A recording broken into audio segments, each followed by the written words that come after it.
Today, if you would, as we continue to look at the life of Joseph. We transitioned last week into a bit more of a time focusing on the brothers. The earlier chapters, beginning in chapter 37, really were about Joseph and his struggles, his difficulties, his enslavement, and then his rise to power. And last week, we looked at chapter 42, dealing with the brothers as they are sent to Egypt during a time of famine. They do not know that they are meeting with Joseph, their brother. They thought that he was either long dead or enslaved still somewhere. They hadn't probably thought much about him in a while. And they still don't know that they're dealing with Joseph, but Joseph knows that they're dealing with him.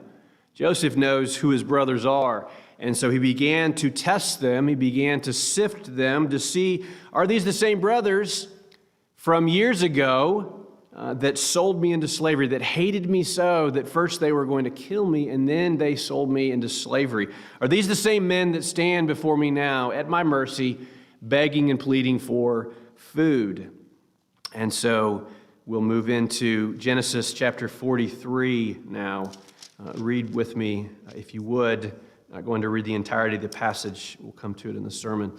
Genesis chapter 43.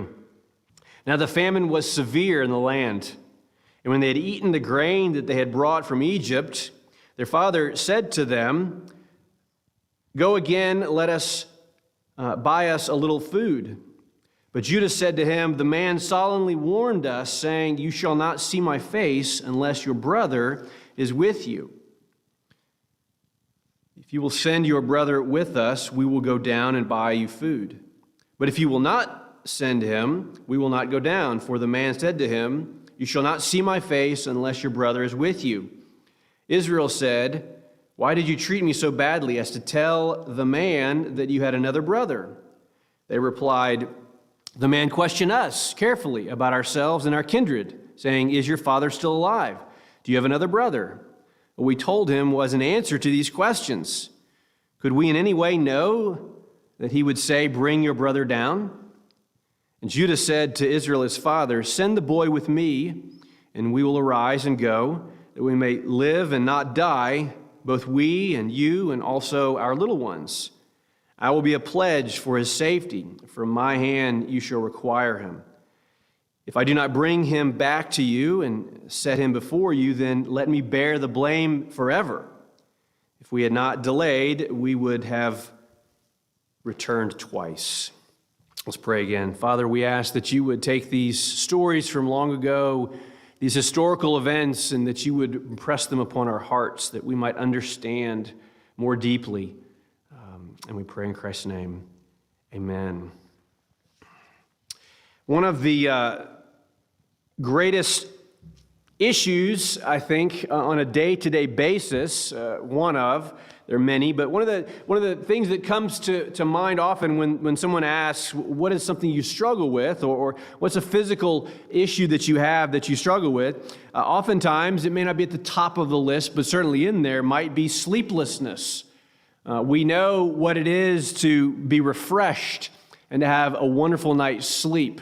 But we also know the difficulties that come with not sleeping well, with some who can't quite get to sleep, with others who can't quite stay asleep, with others who the night seems to drag on and the morning can't come quickly enough. So let me ask you a series of questions to sort of pinpoint what kind of sleeper are you. Do you rise early or do you stay up late?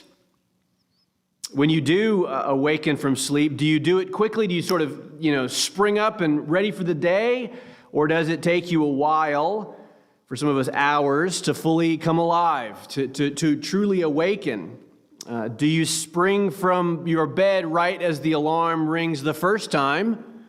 Or do you let the buzzer go off droning for minutes upon minutes? Do you even set your clock in a certain way to make it feel like you have a little bit extra time? You know what I'm talking about? Do you hit the snooze button many times, or do you even know if your alarm has a snooze button? Do you linger in bed in that sort of semi-conscious, unconscious state? Do you enjoy that sort of coming in and out of sleep? Or do you just want sleep to be over because you can't wait to get to the day before you? We all sort of awaken in different ways. Some ready for the day, some not quite, some quickly, some slowly. Sometimes it depends on the night we've had before, how much sleep we got. Some on temperament, some on the way we like to awaken. But being awakened can be a great thing. Sometimes it can be a terrifying thing. Maybe you've had the experience of trying to go in and wake someone up, and you gently place your hand on their shoulder, and they scream out because they are suddenly awakened, wondering, is someone there to attack me? Or your intent was to awaken them gently, slowly, wonderfully. And they saw it as a moment of terror as they're shaken out of their slumber. Awakenings can be gentle, they can be quick, they can be terrifying, they can be enjoyable. What we see here in this passage is a variety of awakenings. The Lord is using circumstance, situation, people to awaken His children from various states of slumber. And so you'll hear words like peace and reconciliation and awakening this morning throughout this passage in chapter 43. So first, God awakens the conscience of brothers. God awakens memory in Jacob, and God awakens peace in Joseph. So if I had to sort of boil down or summarize for you the point or purpose of this is that asking the question really, what was the Lord's purpose in awakening Joseph and his brothers? What was He trying to awaken? What was He trying to bring out? And the overarching idea is He wants to awaken in them a sense of their disconnectedness, their being at odds with one another. He wants to bring them to reconciliation, that there might be peace between them. Just as Jesus awakened Lazarus, bringing him from life to death, so too does the Holy Spirit awaken dead sinners so that they might know their Father in heaven. And so while God is doing a work in these brothers and in Joseph and in the Father, it is a picture of us, of what He's doing in us, that the Lord has awakened us, and He does it in a variety of ways, but for the purpose of being reconciled to us through Jesus Christ. And so we'll hear more of that as we go through. But first, God awakens the conscience of brothers. Conflict is around us always, isn't it? Relational conflict can be difficult. It can be long-term. Again, we've spoken before of maybe there's individuals in your life that for long years there has been conflict, unresolved conflict. Maybe it simmers under the surface. Maybe it bubbles up at different points. But conflict really is the absence of peace, if you think about it. And in the story here of Joseph and his brothers, Joseph and his brothers were at odds, though they didn't necessarily know it.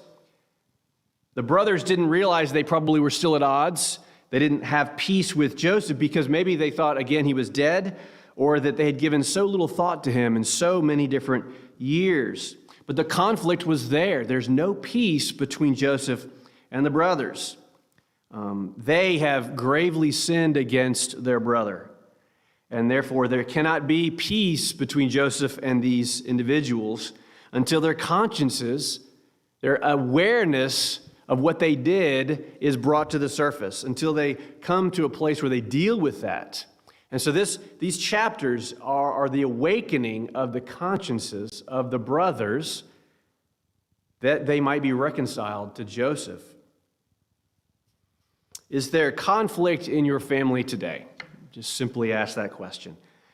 Maybe it's immediate family, maybe it's extended family. Is there conflict at work with a particular individual or a neighbor? Is there the absence of peace in your life relationally with anyone? And the answer obviously would have to be yes. We all are at odds in some way. Maybe it's with individuals in your family that you haven't spoken to for 20 years. You think there's no conflict, but it still remains. It's there. And if there is conflict, What are some of the symptoms? What are some of the ways? What are some of the things that it creates in us? Living with conflict day to day can bring fighting, verbal altercations with that individual. It can bring anxiety, wondering what they're going to say or do next. It can bring depression with this sense of hopelessness that will it ever end? Will we ever have peace? It brings worry over what's going to occur, anger, saying, well, look what they've done. It brings frustration. I just want this to end. And so if there's conflict in your life, one or maybe all of these is also there present in us, bubbling under the surface or just living right there in our hearts and minds. So what's the solution to conflict, relational conflict? The solution really is that we need to be reconciled to this person that we're at odds with. We need to be reconciled to them. And what does that reconciliation look like? Where does it begin? If you have a relationship that is fractured, that is lacking peace, where do we even begin in that? Well, often step one in reconciliation is recognizing that there's not peace. Maybe we recognize that, yes, there's a problem, but we look at the person and say, well, they're the problem. I've done nothing wrong. And so the lack of peace, yes, can come from them, but it can also come from us. The conflict requires two parties. Otherwise, there's no conflict. And so oftentimes both sides are at fault in varying degrees, some greater and some lesser. Maybe it's equal, but on some level, both are engaged in this. And there are certainly instances where, whether it might be the abuse of a child or something like that, the child is not responsible for that. But I'm just talking generally in life. When we're in conflict with someone, first we have to recognize that there is a problem. We have to have a desire to see that problem overcome. We have to have a desire for peace. And sometimes that begins with us. It begins with us. We can't just simply wait for the other person to engage, for the other person to bring it to some kind of conclusion. And so we may look at our lives and say, my greatest problem right now is this person. My greatest problem right now is the lack of peace because of what they've done or what's going on. But our part of reconciliation, part of bringing this problem to a conclusion in a good way is first recognizing that's not our greatest problem. That's not their greatest problem. Our greatest problem, our greatest need is that first we have, in the past or even now, we don't have peace with our God in heaven. Our greatest problem is not with others, it's with God. Our greatest need is that we have been at odds with a holy God. Our sin is at odds with a holy God, and we have no peace with Him. And then we need to be reconciled to Him. And so if there is no peace between us and a holy God, there will be no peace with us and with our neighbors. And so maybe this morning you do have ultimate peace with God through Jesus Christ. Yes, He is your Lord and Savior, and so that issue has been dealt with, but maybe the other person hasn't. Maybe their greatest need is not simply peace with you, resolution of the conflict with you, it's that they need Christ. And that is the greater need that we sometimes need to see in others is, yes, I want to have peace, I want this problem to end, but the greater problem that they have is not this or that. It's not even with me, it's with Christ. It's with a holy God. And so it can change our prayers. It can change the way we view them. It can change the way we approach them. But if you have a relationship with Christ, you have been reconciled to God, and yet maybe there is sin in your life. Maybe there is areas of your life that have led to some of this conflict. And so maybe, again, it's not first and foremost a problem with that person. It's that there's sin that you need to be reconciled to God once again through Jesus Christ. You need to confess that. Ask the Lord to show you the log in your eye before we point out the speck in theirs. Again, this passage, I'm setting up this passage because this is what this passage is about. This is what's happening here with Joseph and his brothers. God is beginning to reveal to them that the source of the problem has never really been Joseph, it's been them. It's been their own hearts. But again, in our lives and the lives of others, our greatest problem, our greatest need is reconciliation to a holy God. Let's begin there in our lives. Let's begin there with them. But what about this issue of remembering the problem, remembering that there is a problem? Sometimes we can have sort of so not dealt with issues or problems that they've mounted and they've built, but we just sort of push them away. We tamp them down. Maybe you're the kind when a problem comes, you don't deal with it head on. You sort of push it away. You tamp it down. You stuff it down deep, and I just don't want to deal with it. And so one of the things that the Lord has to do is begin to awaken us to the issues, to what's going on. Maybe in your own family there's an individual that you haven't seen or spoken to in a while, or you don't want to. It's been a long time, and so time has marched by, and you've sort of forgotten what the issue is about. The story goes that the Hatfields and the McCoys were at odds for so long they couldn't even remember why the feud had started. And so we don't deal with problems sometimes, and they sort of get pushed aside, that over time we sort of forget what the real issue is, what happens. We know there's no peace, but we sort of push it aside. We rationalize that, well, these are small things that have happened or that have been done, and so there's no need to speak of them. So even as new issues come up, we were like, well, it's a small thing. I'm not going to let it bother me, but it does. It continues to fracture the relationship. Or we say, I'll let it slide. So we move on. But the feelings of betrayal or abandonment or frustration linger, and they mount. And when it happens again, the old tamped down feelings sort of surface again. And over the years, this can happen again and again. You can have flashpoints of anger. We refuse to deal with them, perhaps again because we've forgotten how it all began. We don't want to deal with it. We ignore the problem. We overlook it. And this only leads to a greater, long-lasting problem. The brothers haven't seen Joseph in 20-some years, and all of the old issues are about to sort of bubble back up, and Joseph is now confronted with his brothers, and he has the opportunity. He has the place where the Lord is dealing with his own heart. He has the great temptation of letting those old feelings of betrayal and abandonment bubble back up to the surface. If he's not dealt with those in the past, they certainly will come up now. If Joseph hasn't dealt with his feelings and his anger and his frustration legitimately then they will come up now when he has his brothers literally kneeling before him with the power of the sword to take their heads off and to enact justice and punishment on them. If he hasn't dealt with his old issues, his old feelings, they will certainly come up now. And yet we see Joseph dealing with them so differently. So differently. And yet, he now is going to begin to bring his brothers along. The Lord is beginning to bring the brothers along to the same place that Joseph is. And so, in maybe our lives, as in the lives of the brothers, their consciences, their awareness of their sin needed to be brought back to the surface.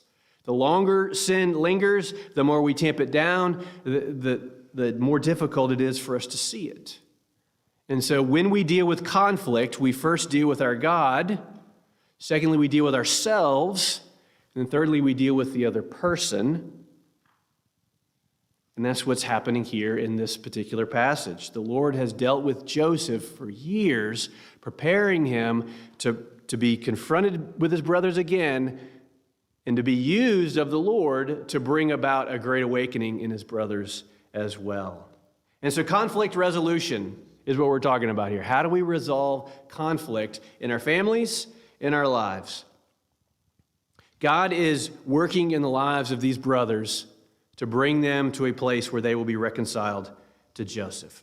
Chapter 42, we saw this process of this awakening happening in the brothers.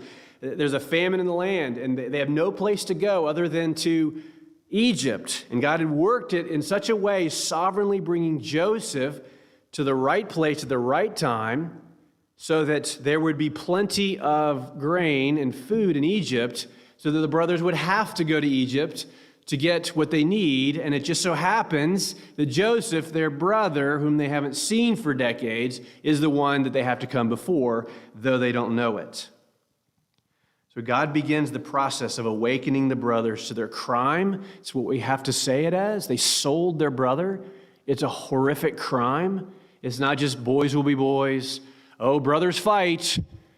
I don't think any of us here who have a brother who have ever experienced being sold by that brother, hated so. But 20-some years have passed. The brothers probably have not thought much, maybe, about Joseph. Their consciences have been so seared or hardened that now the Lord must do certain things to awaken those consciences, to awaken their sense of their own sin and what they've done. How does he do this? Well, it starts with material need. They have a great need. Part one of this awakening happened in the previous chapter where they had to go down to Egypt. Their father sends them to get this grain so that they wouldn't starve. They were on the verge of starving or would soon starve their whole families, hundreds perhaps. Little children who go to bed at night crying. If ever had a child that is sick and you can't help them and they whimper or they cry, and it's just this feeling of helplessness, like I want to do something but I can't.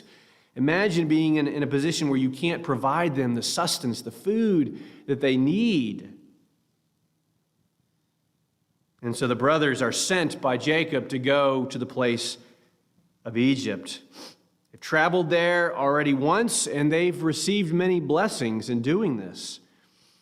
And yet, when they're there encountering Joseph, Joseph is working with the knowledge that these are his brothers to see, have they changed?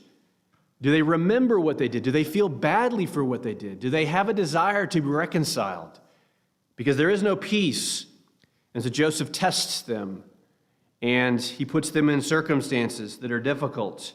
And when they leave Egypt, there's a brother in prison that will not be released until they go home and bring back their youngest brother, Benjamin. And so, again, they're faced with the temptation to do the same. Will they leave one brother behind for their own benefit? It is meant to bring up images in their own hearts and minds of what they did to Joseph years before. Everything that is happening here has a purpose that the Lord is using, not to punish. Again, Joseph could have done that in a moment, but to awaken lovingly that they might be reconciled to Joseph. One writer said, this want produced by the famine dislodged them from their comfortable life in Canaan and brought them to Egypt, where they met Joseph, though they did not know it was him. Why, once they're home, why would they want to go back? They're comfortable. They have food. They're safe. Yes, there's a brother in captivity. Maybe they try and push that out of their minds. And I labored to try and find how long it was between them leaving Egypt and them going home and then coming back. And the only place I could find was about 2 years. 2 years possibly elapsed between them leaving Egypt, leaving a brother in bondage, and going home, and then their return trip. 2 years, this brother, Simeon, is in prison. So they're comfortable. They're fed. But now the Lord will do something to awaken in them, again, a sense of need. And he does the same thing. The famine worsens. They're no longer comfortable. They're no longer full. They're now in danger of death. Their children are about to die from starvation. One of the worst ways to die, one of the slowest, most painful ways to die is to starve to death. So the Lord brings again this famine to a sharp point to arouse them, awaken them out of their slumbers, to remind them, oh, wait a minute, we've got a brother. He's still in prison. We need to go back. The Lord has used harsh treatment, even under Joseph in the previous chapter. He accused them of being spies, and he put them into prison. Imagine being in Canaan. They're treated like princes. They have everything they could need, but in Egypt, they were treated like spies. Why would they want to go back? Why would they want to go back? How can the Lord bring them to a place where they will return? He's used also solitude. On their first journey, they endured prison time, and Simeon was still in prison in Egypt under Joseph. But the Lord begins to do something. Through harsh treatment, through want and physical difficulties, through solitude, the Lord begins to open their hearts, begins to awaken their consciences. Verse 21 of chapter 42 says, "Then they said to one another, 'In truth, we are guilty concerning our brother, in that we saw the distress of his soul when he begged us, and we did not listen. That is why this distress has come upon us.'" They don't quite know what to do with it yet. They don't quite understand it, but they begin to see that what they're enduring now might be in some way connected to what they did to Joseph years before. There's an awakening. Not exactly right connections, but they're beginning to wonder and beginning to come awake. It's sort of that early moments of when the alarm goes off and our minds are fuzzy and we hear the alarm in the distance, but we're not quite sure what it is. We know that we're no longer asleep, but we're not quite awake yet. We reach our hand over to try and hit the alarm, to try and get the alarm to stop. And the brothers are just coming awake. They're just starting to wonder, maybe there's a connection here to what we did years ago. Conflict resolution is happening. We see it with the brothers Reuben and Judah. They begin to become a little bit more awakened. In Genesis 42, Reuben appeals to Jacob, his father. He says, "You may put both of my sons to death if I do not bring him back to you. Entrust him to my care, and I will bring him back." He's speaking of a brother enslaved. He begins to see the Lord has been working, obviously, there. There's a sense where the Lord is taking the brothers, and they're starting to change. It's no longer just about them. He's willing to sacrifice his own family to make things right. Judah makes an appeal to Jacob as well, and in this chapter, verses 8 and 9. He appeals and he says, "If we go back, we've got to bring Benjamin." And Jacob has resisted. "No, I don't want to lose another son." And Judah says, "Look, send the boy along with me, and we will go at once, so that we and you and our children may live and not die. I myself will guarantee his safety. You can hold me personally responsible for him. If I don't bring him back to you and set him before you, I will bear the blame before you all my life." There's a growth here in Judah. There's a growth here. We see such a different man than the selfish, self-centered, sinning Judah of chapters previous in dealing with his daughter-in-law. So slowly the Lord is awakening there. He's changing them. They're willing to sacrifice to achieve something else for someone else. And this is progress. One writer said this. He said, "In this chapter, the brothers promised to take the blame for any catastrophe. They acknowledged their culpability and made restitution for the money in their sacks," which speaks of honesty. They retrieved their brother from prison in Egypt, speaks of unity. They recognized that God was at work in their midst, speaks of belief. And they rejoice in their provisions, even when a brother was receiving more than they were, gratitude. This is a summary of this chapter. We see growth, little bit by little bit, incremental. It ought to lead us back, sort of in a sense, to examine our own lives. What might the Lord be using today in your life? What circumstances, situations, to bring you to reconciliation? First with him, then with others. Might it be a financial need, an emotional or physical need? Might he be using this to awaken your conscience? I don't know. He may be doing this to awaken you to your greatest need, which is once again to be reconciled to a holy God. Maybe he's bringing something up that brings you in contact with that person that you're at odds with, that you might be reconciled to God first and reconciled to them secondarily. How might he use even the circumstances, the difficulties in your life to bring you to a place, to awaken you, that you might seek peace and reconciliation? So first, we have seen that God awakens the brothers, their consciences, and now we will see that God is awakening the memory of Jacob, their father. Verse 11. We've seen Jacob. We've seen his good days and his bad days. We've seen his sin. We've seen his growth. But God, even in this, begins to awaken Jacob once again. Jacob sees that prosperity is available, but not in Canaan, where it had been promised, but in Egypt. And so Jacob is the one who says, hey, you need to go. We need more food. And so what we have here is not enough. And so God uses this famine to even awaken in Jacob a need. But we see, as one writer said in verse 6, that maybe God was beginning to work in Jacob in the age-old ways. The same ways that Jacob had struggled in the past, maybe he's struggling with a little bit now. One writer said in verse 6, Israel, Jacob said, why did you treat me so badly as to tell the man that you had another brother? He's questioning the brothers.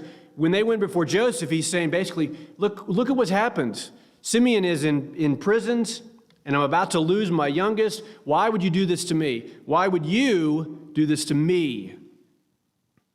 Why would you tell him that you have a father? Why would you tell him that you have a younger brother? His mind is on the circumstances, the details. He's forgetting a sovereign God, as Jacob so often does. He's forgetting a sovereign God. And the circumstances that he encounters, again, he doesn't see them as the fingers of a sovereign God. He sees them as difficulties brought about through other people. And yet others have said, no, this is actually because the name Israel is used here, not Jacob. No, this encounter here is his growth. He is beginning to learn. He is beginning to understand. He is beginning to grow a bit more.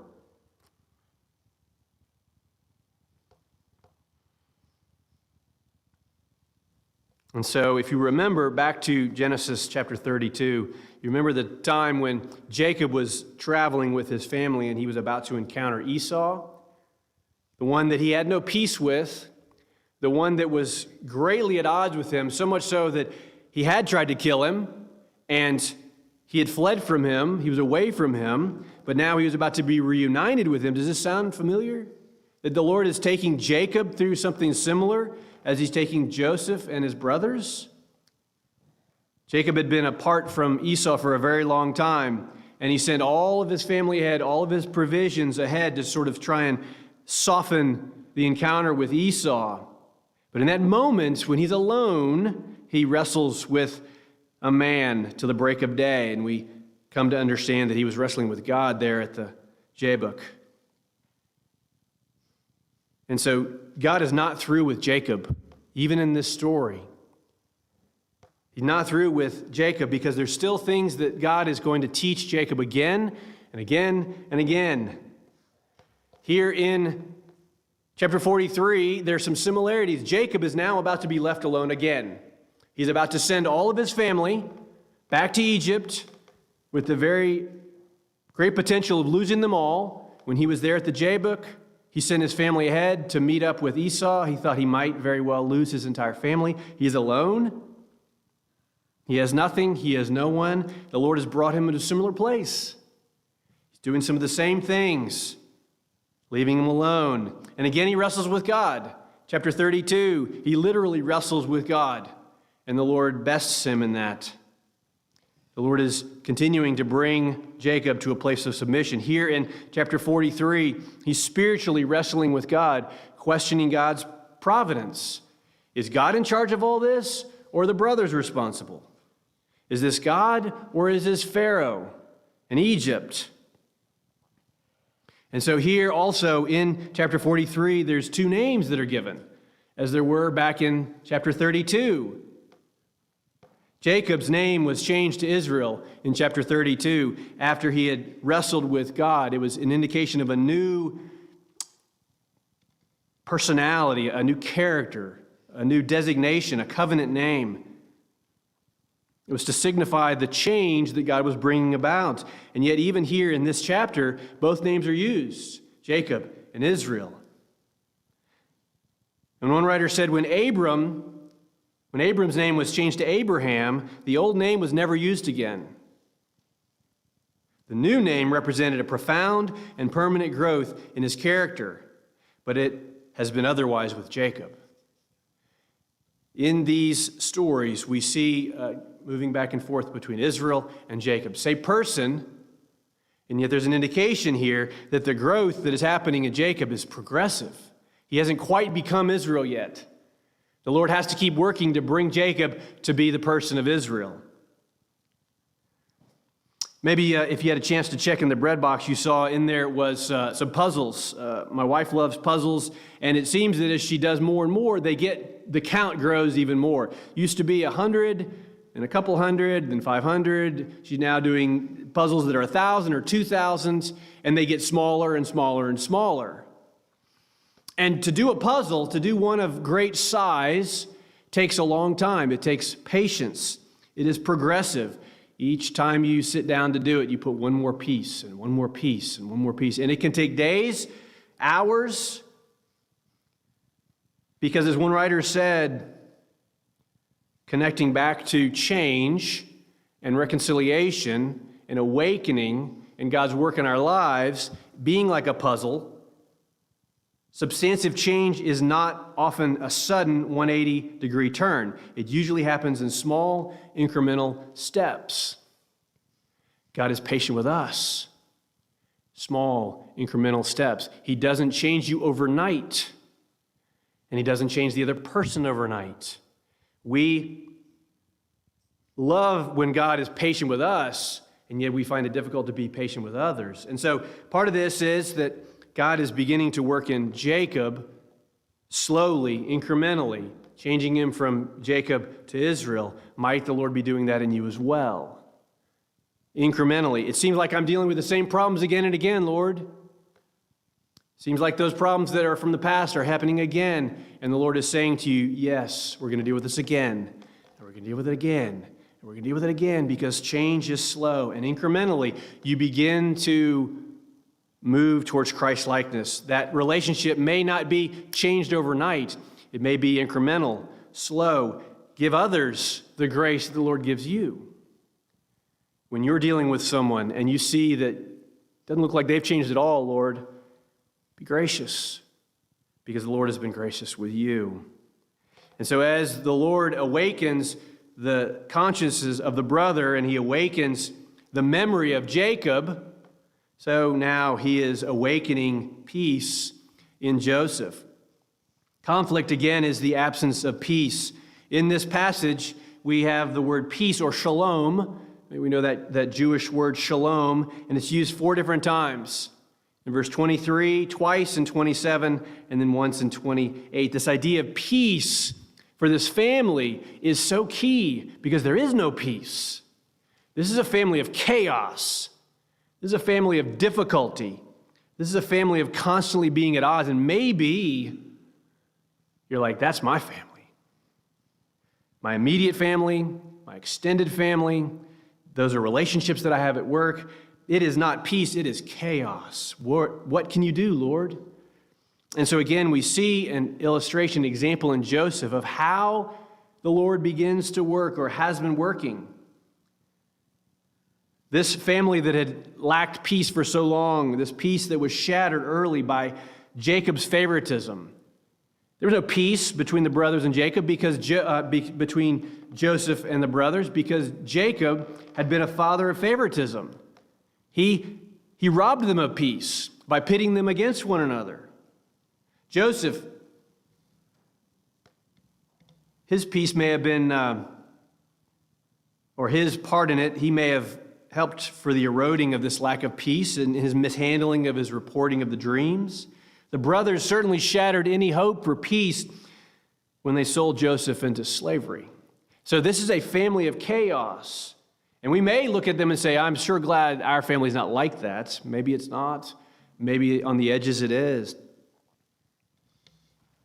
But we also see that when Joseph is encountering his brothers, he has a purpose and a point. He's doing something here, and it's not about revenge.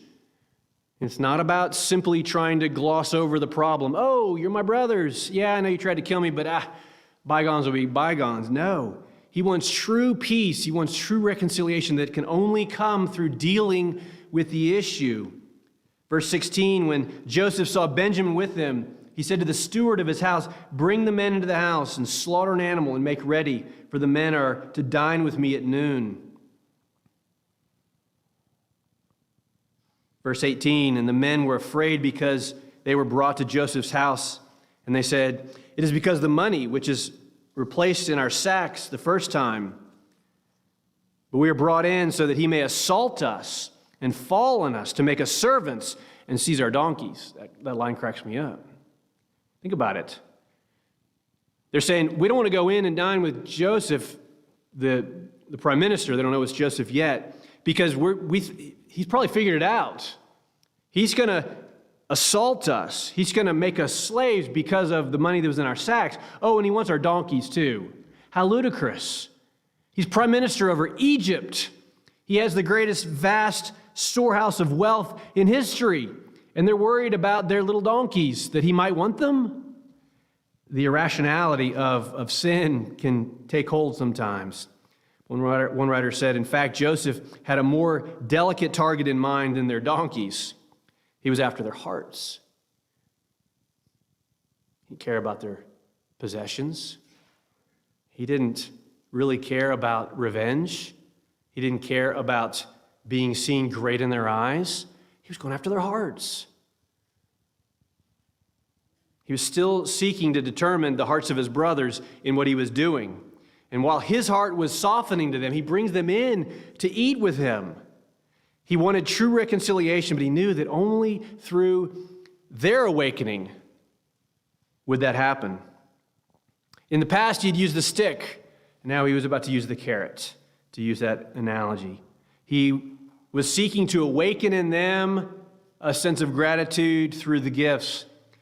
Joseph, through the steward, reassures his brothers as they're terrified that they're going to be enslaved. No, the steward says, no, that was placed there by us. Placed there by us. And Joseph returns them their brother, who's enslaved. Simeon is brought out of prison after 2 years. Joseph refreshes his brothers. He gives them water. He gives them food after a long journey. He reconnects with his brother. He speaks kindly to them, tenderly. Verse 27, and he reclines with his brother. He feasts with them. This is not a brother who's angry or manipulative. This is not a brother who wants revenge. This is a brother who wants to be reconciled. He loves his brothers. He loves his brothers. And we see his attempts to awaken in his brothers this need for peace and reconciliation. He gives them blessings. Verse 29, and speaking to Benjamin, the youngest, Joseph uses the language of blessing. One writer said he communicated tender paternal affection, and his "God may be gracious to you" is the same word found in the Aaronic benediction in Numbers 6:25. The Lord make his face to shine upon you and be gracious to you. He's indicating a special blessing for Benjamin. These words don't appear anywhere else in the Old Testament. Joseph has been changed. This is not a brother who wants to see his brothers die. He wants to be reconciled to them. He wants peace. So all that he's doing is seeking to have that same kind of awakening happen in their lives too. In spite of all that happened in the past, Joseph treats his brothers remarkably well in this story. And it can only happen because the Lord has been dealing with Joseph too. How can Joseph possibly deal with his brothers in this way? And it has to be that first and foremost, he was at peace with his God. He was at peace with a sovereign God who providentially placed him where he did, brought him through these circumstances. He rested in it. He rejoiced in it.